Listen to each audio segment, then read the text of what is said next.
ভারত সেবাশ্রম সংঘের প্রতিষ্ঠাপক স্বামী প্রণবানন্দজি মহারাজের 131তম আবির্ভাব তিথি উপলক্ষে উৎসবের আয়োজন লামডিঙে।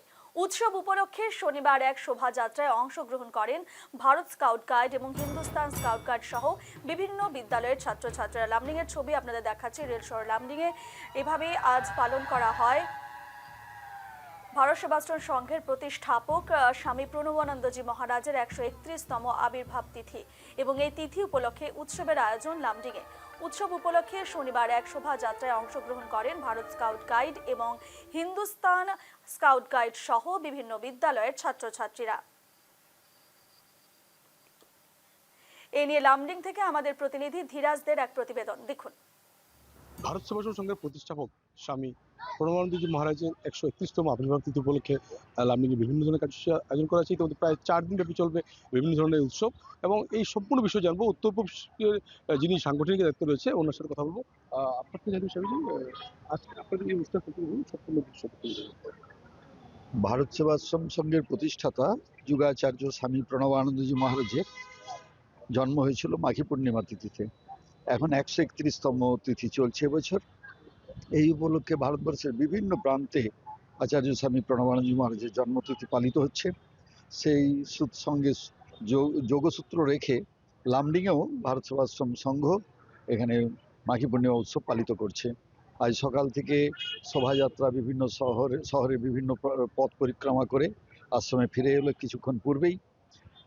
আজকে সন্ধ্যাবেলায় প্রণবানন্দ বিদ্যা মন্দির, প্রণবানন্দ ওমেন্স কলেজ আর প্রণব বিদ্যাপীঠ এই সমস্ত ছাত্রছাত্রী যারা আছে তারা সমস্ত সাংস্কৃতিক অনুষ্ঠান অনুষ্ঠিত করবে সন্ধ্যা 7টা থেকে।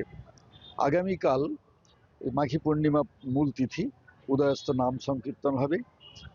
সকালবেলায় 11টার সময় মহা অভিষেক সম্পন্ন হবে। 12টার সময় পূজা আরতি সাথে অন্নকূট মহাভোগ হবে এবং 1:30 থেকে মহাপ্রসাদ বিতরণ শুরু হবে।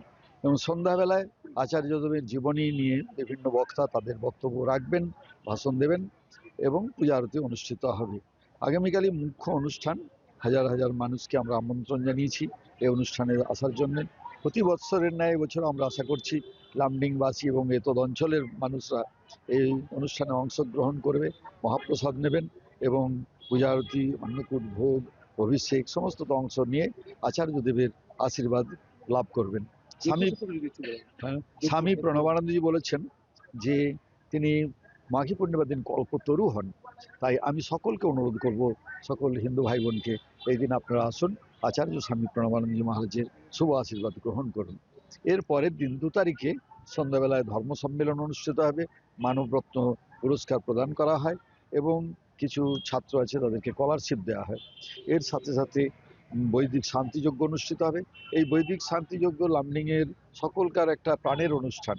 এখানে সকলে সমবেত হন, আর শত শত মেয়ে তারা যজ্ঞকে প্রদক্ষিণ করেন, বরণ করেন এবং যজ্ঞ অনুষ্ঠানে মুখ্য অতিথি হিসাবে থাকছেন স্বামী চিন্ময়ানন্দজি মহারাজ, ডিমাপুর ভারত সেবাশ্রম সংঘের অধ্যক্ষ।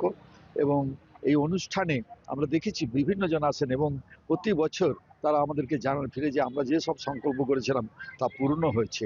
তাই এই বৈদিক শান্তিযজ্ঞ কল্পতরুর মতো আমরা সকলকে আহ্বান করব এই সমস্ত অনুষ্ঠানে উপস্থিত থাকার জন্য। ধন্যবাদ। আমরা কথা বললাম ভারত সেবাশ্রম সংঘ লামডিং শাখার যিনি অধ্যক্ষ স্বামী সদানন্দ মহারাজের সাথে। ইতিমধ্যে জানালেন যে সম্পূর্ণ অনুষ্ঠানটা আজ থেকে শুরু হয়ে প্রায় আগামী 4 দিন পর্যন্ত চলবে ভারত সেবাশ্রম সংঘের প্রাঙ্গণে বিভিন্ন ধরনের অনুষ্ঠান। ক্যামেরা রাহুল সহযোগিতায় ধীরাজদের রিপোর্ট, নিউজ দ্য বাংলা।